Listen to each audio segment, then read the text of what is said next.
Hello there. Probably wondering what I'm doing. Well, I'm in full off-season mode, as we all are now, and now the Super Bowl has concluded in epic fashion, I guess. No, it didn't. I'm lying to you. Trying to toe the company line. Super Bowl sucked at the end. Sucked in a lot of ways, but I think we can take a few things from it, learn a few lessons, and maybe, even though you probably came in third place, if we will, top 4 for the Bengals, I think you can look at the teams that made it there and say, what did they do? What did they have that the Bengals didn't have?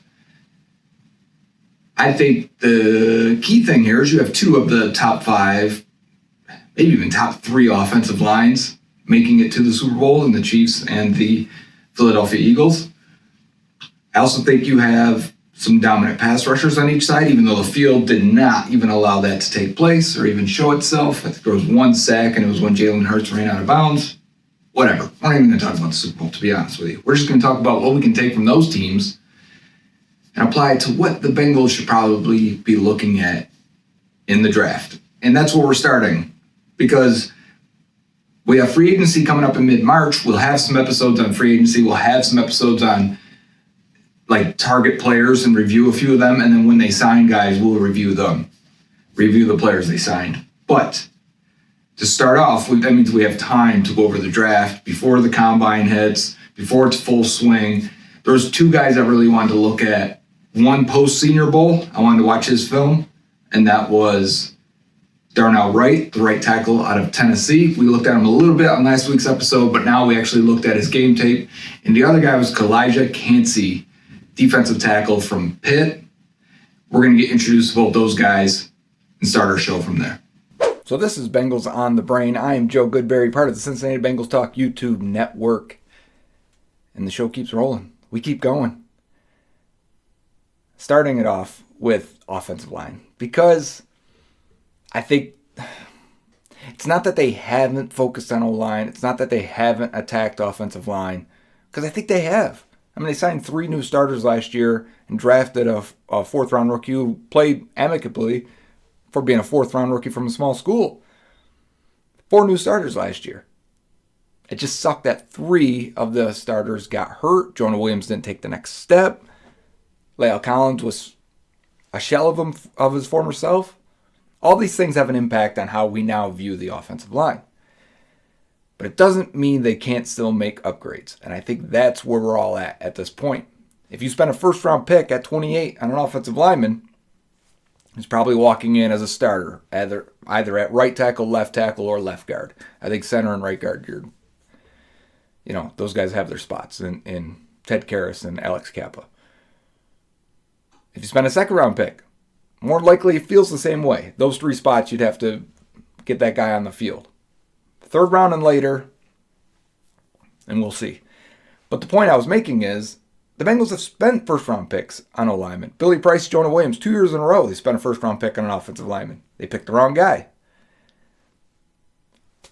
And then they signed guys in free agency. They've spent loads of picks, 2nd-rounders, 4th-rounders, 5th and 6th-rounders on the offensive line over the last 5 years. None of them have worked out to this point. So do you take that swing again? Do you roll that dice again, knowing the results you've already had, the success you've already had? Or do you change it up a little bit? Do you do it differently? Do you attack it differently? Do you approach it differently? It's got to be the obvious answer. It's something we'll see if the Bengals do. Once we have a full review and projection of offensive lines to be closer into April, I'll get into the mistakes they've made in the past and how we can avoid them going further. And I think there's some few key data points there. I posted a little bit on Twitter at Joe Goodberry if you don't follow me. So I've already laid it out there, but for the show purposes, we'll get into that more in April. First guy I wanted to start with, though, the guy who caught my eye at the Senior Bowl, Darnell Wright. I made a mistake earlier and said in the last episode and said he only started 15 games. That wasn't true. For whatever reason, College Football Reference was messed up. But he has started for a few years. And I think he's a little more athletic than I originally thought. I think he's definitely stronger and more technically sound than I thought. He's got a lot of counter moves, a lot of moves to lean onto. I think he's a plug-and-play starting right tackle in the NFL. How high he goes is probably going to be dependent on how well he tests. I expect him to be a slightly above average athlete, maybe on the average end, high end of average. And if he's anything above that, he's going to go top 20, based on what I saw. I've got a couple full games here that I think if you just watch these two right here that we're about to go over, you will have a full view on what he does. He's an easy evaluation. So if you watch these two games, you're going to come away and say, okay, I know who Darnell Wright is. And you can tell me if you feel comfortable taking him at 28 based on these. Darnell Wright from Tennessee, right tackle number 58 versus Florida is where we're going to start. You see him mirror a little bit, hit that power step and drive that guy inside, allow his quarterback to escape the pocket and take off with it. This next play here is you see him regather and re-anchor, and you're going to see that a bunch in a couple of these.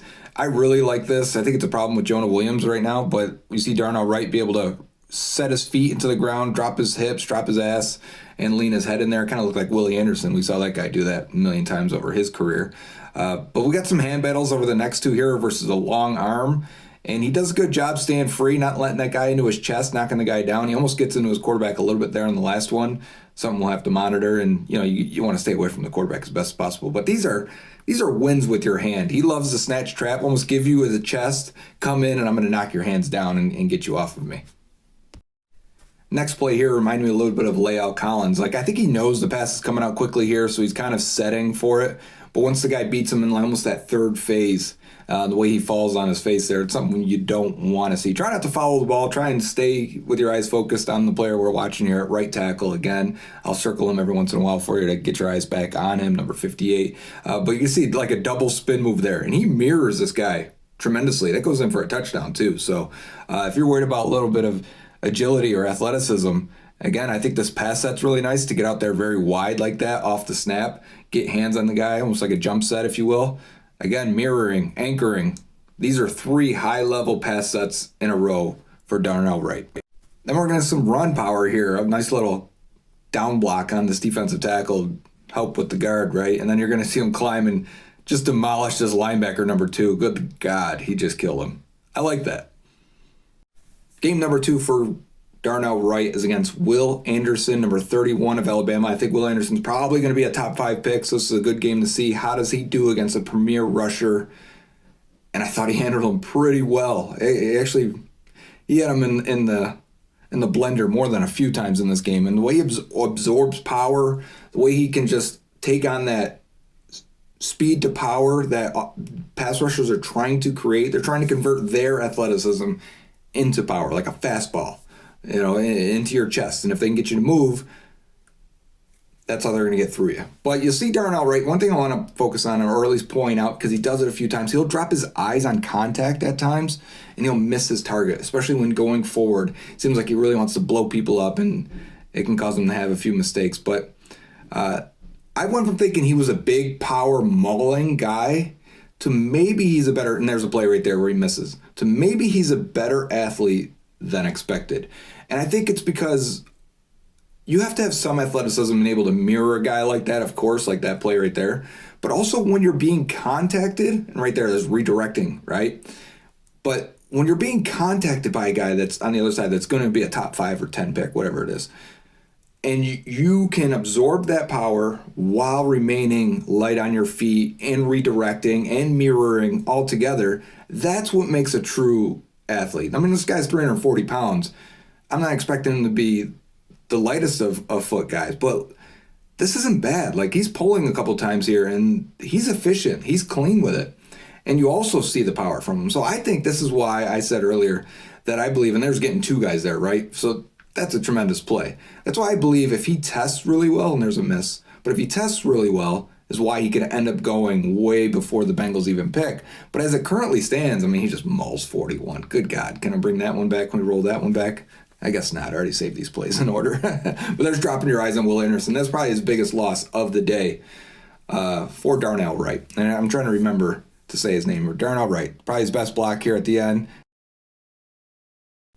So that's Darnell Wright from Tennessee, projected right now between about 25 and pick 40. I think there's still some wiggle room there, as I said, with the combine and his pro day. How does he work out? Well does he test? If you look over the history, especially of the modern NFL, a 9+, also like an elite athlete at offensive tackle, is what it requires to be an all-pro. Almost exclusively. If you're an 8, you can be a good player. If you're lower than that, like an Orlando Brown who completely tanked his combine and I'm going in the 3rd round because of it, I mean, there is some risk there. You're going to let that guy drop a little bit. But if you test poorly, there's a chance. I mean, that's where the risk lies. You want these guys to be high-end athletes. It has to be. It's a requirement for the position, is what I want to say. And I know we've got guys like Willie Anderson who 30 years ago didn't test very well. But when you're a mauling, big monster like that, I think you can get away with it. And he was 20 years old when he did that. You can kind of grow a little bit. Tyler Boyd, same thing. He was 20 at the combine. He was super young. T. Higgins, super young. So if you're not going to test well, you better be maybe not fully physically mature yet, which isn't the case with Darnell Wright here. He'll be 22 as a rookie. He'll be 21 at the combine in a couple weeks. Point is, as of right now, do we turn the key collectively and say we will take that at right tackle? And I think we would. I think he would be a plug-and-play starter. I think he'd be a guy that, for the next 5 years now, should be a starting right tackle for the Bengals. And I know some of you will say, well, they need a left tackle. I mean, to start next year, the Super Bowl window is right now. You can start Jonah at left tackle if you have to. And if Jackson Carman wants to back him up and develop at that spot only, that's not a terrible option. And you could always draft a left tackle in the 2nd, 3rd, 4th round if you wanted to develop for that spot, as long as you pick the right guy. So I think that would save you money if you were able to make this pick. The 28th pick costs about $8 million cap hit for this year, whereas cutting La'el Collins could save you, I want to say 5.5 to 7. I can't remember if it's dead money if they cut him after June 1st or not, but it's a chunk. They would save money overall if they did that. Or pup list La'el and go from there. Don't want to drag on too far. I'm turning the key on Darnell Wright. I think he'd be worth the pick based on what we saw so far. Testing, I will update my stance after that. The next guy, and I singled him out after I saw some highlights on Twitter and stuff, but after the Chris Jones destruction of the Bengals offensive line, I thought, man, if I could get a athletic pass rushing defensive tackle mixed into this unit, that would be huge. Because I like Trey Hendrickson, I like Hubbard for what he does, I like Joseph Ossai. The third guy, I like Cam Sample even as a run defending backup. And I do like BJ Hill and DJ Reader. Neither of them are high-end pass rushers. They're good players. DJ Reader's an excellent player. I don't know what Zach Carter is yet. I thought he got better throughout the year, but is he that interior pass rusher? He showed nothing as a pass rusher last year. Nothing. Absolutely zero. Which makes it scary to rely on that to be your interior guy. Do we want to keep kicking Ossai inside when he's clearly better on the edge? And that's when I came to Calijah Kancey out of Pitt. Seeing the highlights, seeing the clips, I was really intrigued. I mean, that's a guy who wins lightning quick. And then to see him, we're going to put on tape, but he looks like an elite athlete in all senses of the word. There's a big problem, though. He had high-end production, too. And before I get to the problem, high-end production, high-end athlete, PFF, like for pass rush win rate and stuff, he's in the 100th percentile. So he's winning more than any other defensive tackle in the draft. So what's the issue? He is 6 foot and listed at 280. Small. So is Aaron Donald, so is Geno Atkins. Those guys were a little bit heavier. I wouldn't be shocked if Calijah Kancey was actually like 275 or so, or 270 even during some of these games. He looked small. But I've got a game here that I thought stood out the most. I can run some highlights too if we want towards the end. Maybe that'll help out. There's highlights on YouTube, so you could just keep going there with that. But yeah, this game here is the one that I was like, put him on the list. Calijah Kancey versus North Carolina Tar Heels. I believe he's number 8 at defensive tackle here. You can see first play of the game, he uses power to blow this left guard into the pulling guy and kills this player. Or is it the center and he blows him into the left guard? Yeah, that's it. He knocks the left guard down with it. So right away, I'm like, all right, small dude with power. Well, I'll take that any day of the week. That's good to see right off the bat. And then they get the next play here, and he kind of gets blown back a little bit. This is when you'd want a stronger guy to be able to break off of that and make the play in the hole to his right. He's unable to do it. Quick move here. Nice little rip move. He gets inside of that guard. Swim move, rip moves are really his go-to, and then just being a straight-up athlete. We're going to get to this next play here, though, and you're going to see Kancey's lined up over the center. He's going to loop all the way around the right tackle. I mean, you've got to be an athlete to do this. And you see him communicating, too. He's talking to his end. He's talking to his defensive coordinator on the sideline. Looping all the way around, then getting the sack. Whew. You can't do that with everyone. You can't do that with most defensive tackles. So for him to be able to do that, and again, they're trying to stunt him again. You see his eyes searching the whole time, searching.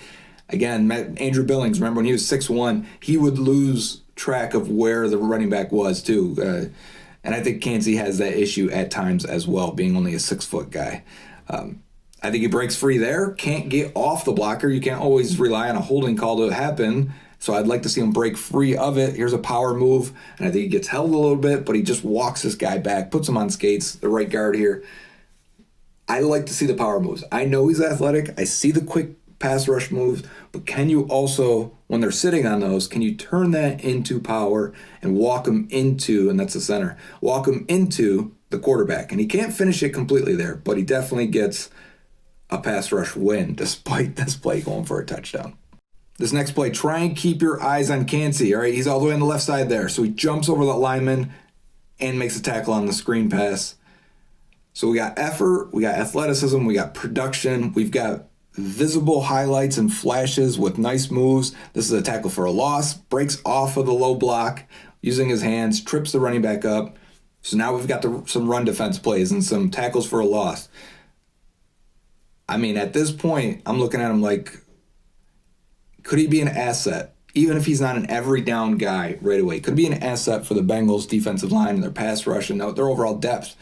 And I mean, there was plays where they had B.J. Hill at defensive end in this Lou Anarumo scheme. Here he goes, taking on a double team. I wanted to get that out of my mouth a little bit correctly. Oh, and you could replace B.J. Hill with this guy is what I meant to say when he was playing DN.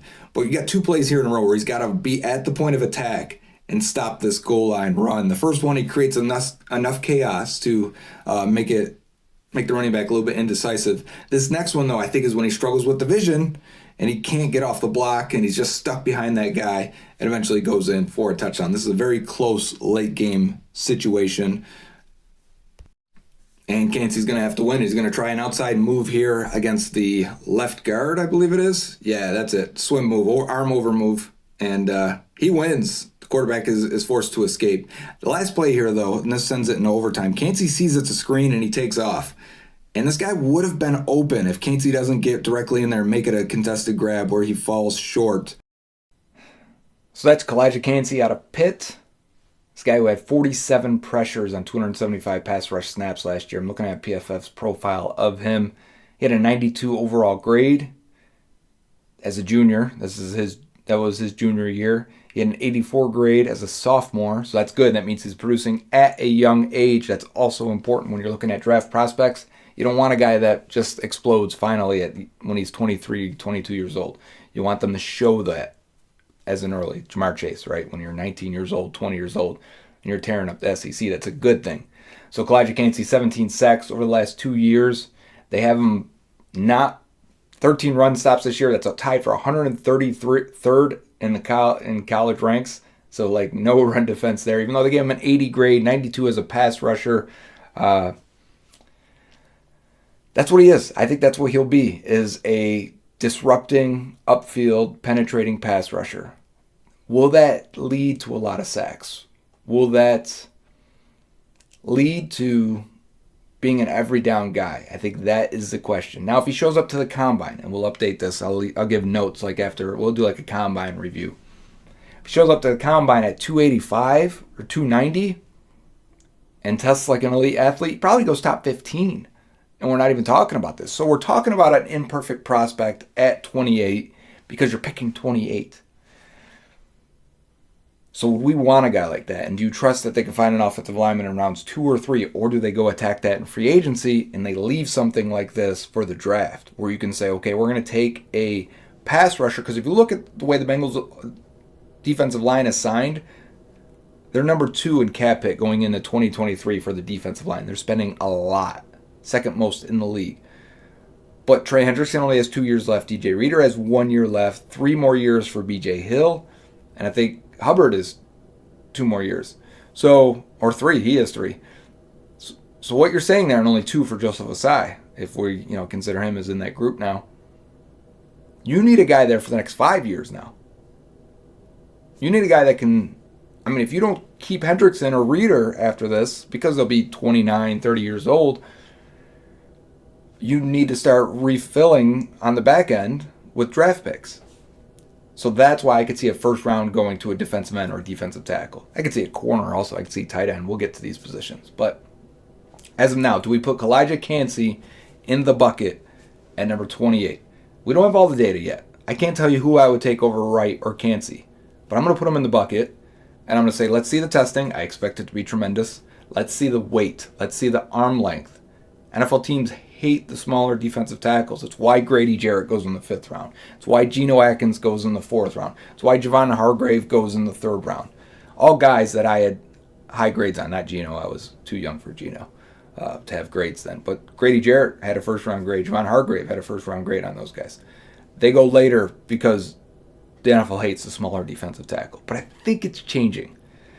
And will Calijah Kancey be able to change the minds of GMs out there? As of now, what do you think of these 2 prospects? Would you take them at 28? It's going to be a slow burn here, guys. We're only doing 2 a week.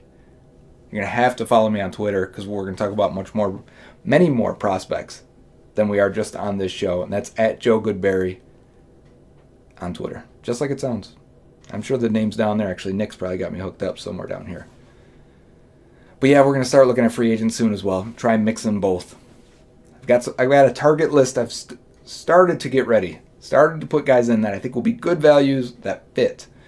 Still waiting to see. Make sure Lou Anarumo's back as defensive coordinator because that changes who you think is a fit and which guys could leave. So we got another shoe to fall before we can move on completely into 2023. But until next time,